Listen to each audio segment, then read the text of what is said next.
Bonjour à tous, nous poursuivons avec un nouveau Pérec, le quatrième Pérec, Pérec Dalet, à la première Mishnah. Safek achal chelev, safek lo achal. Là nous allons voir le din du Hacham Talou. Si jusque-là, dans la première Mishnah de notre Masechet, nous avons vu qu'il y a des interdictions de la Torah, que celui qui a transgressé volontairement est chayav mita, chayav karet, et involontairement il devra apporter un korban khatat. Nous allons voir ici que si un homme a un doute, est-ce qu'il a fauté, est-ce qu'il doit apporter un korban khatat? Eh bien, dans le doute, il devra apporter un korban hacham taloui. C'est un hacham, mais hacham taloui qui suspend les souffrances qui normalement doivent arriver à cause d'une transgression. Le fait qu'il ait apporté le korban fera qu'il n'aura pas ces souffrances-là jusqu'à ce qu'il sache est-ce qu'il a fauté ou pas, et là il apportera un korban khatat. La Mishnah vient nous enseigner ici que ce n'est pas vraiment dans tous les cas de Safek que nous apportons un korban hacham taloui. C'est-à-dire que si quelqu'un avait un morceau de graisse devant lui, il ne sait pas ce que c'est, il l'a mangé, il n'apporte pas de hacham taloui. Parce que peut-être qu'il n'y avait pas du tout d'interdiction devant lui. Il faut qu'il y ait ce qu'on appelle ikva isura, c'est-à-dire que l'interdiction était là. C'est-à-dire qu'il avait devant lui deux morceaux, et c'est sûr qu'il y avait un morceau de chélève de graisse interdite et un morceau de chouman de graisse permise. Et il a mangé un des deux morceaux, et il ne sait pas quel est le morceau qu'il a consommé. Dans ce cas-là, il devra apporter un korban hacham taloui. Alors bien sûr, comme nous dit le Barthénora, on ne parle pas que sur le moment où il allait manger, il avait un doute. Est-ce que c'est chouman ou est-ce que c'est chélève? Il a dit, bon, je mange un des deux. Parce que dans ce cas-là, c'est une transgression bémézide. Il n'apportera pas un korban hacham taloui, puisqu'il n'a pas le droit de manger lorsqu'il a un doute. Est-ce que c'est chélève ou chouman? Mais on parle qu'il y avait donc deux morceaux. Lui pensait que les deux morceaux sont des morceaux de chouman, et ensuite il s'avère que non.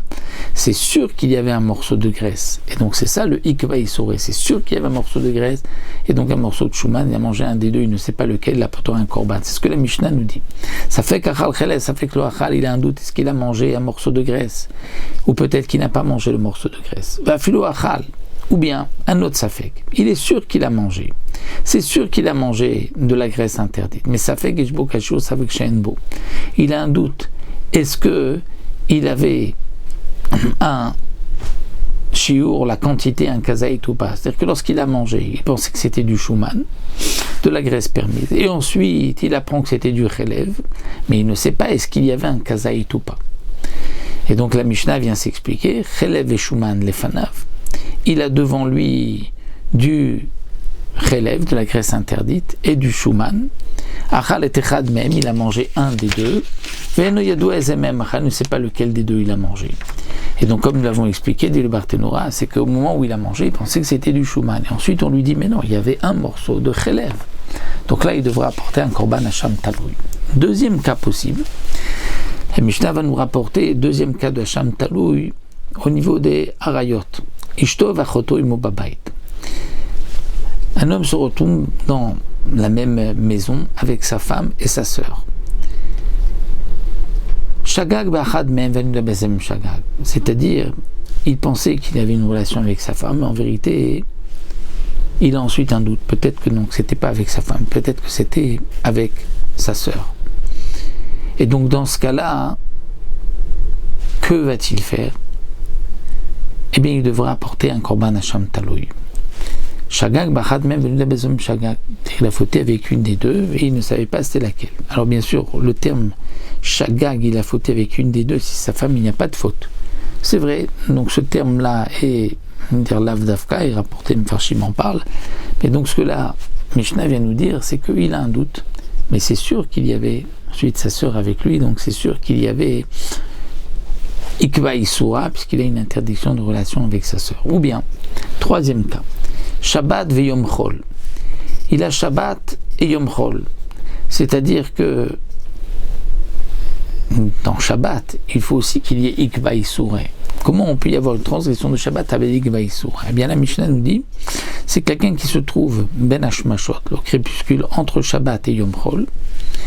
Donc on va dire Motzei Shabbat, puisque vendredi c'est une marloquette, mais Motzei Shabbat d'après tout le monde, au crépuscule dans Ben Hashmashot, après la Shkia, il y a Shabbat et Yom Chol. Vasa melacha bachat mem. Il a fait une melacha dans un des deux, c'est-à-dire que lorsqu'il a fait sa melacha, il pensait que c'était déjà Yom Chol, que Shabbat était terminé. Ensuite, on dit mais non, c'était donc Ben Hashmashot.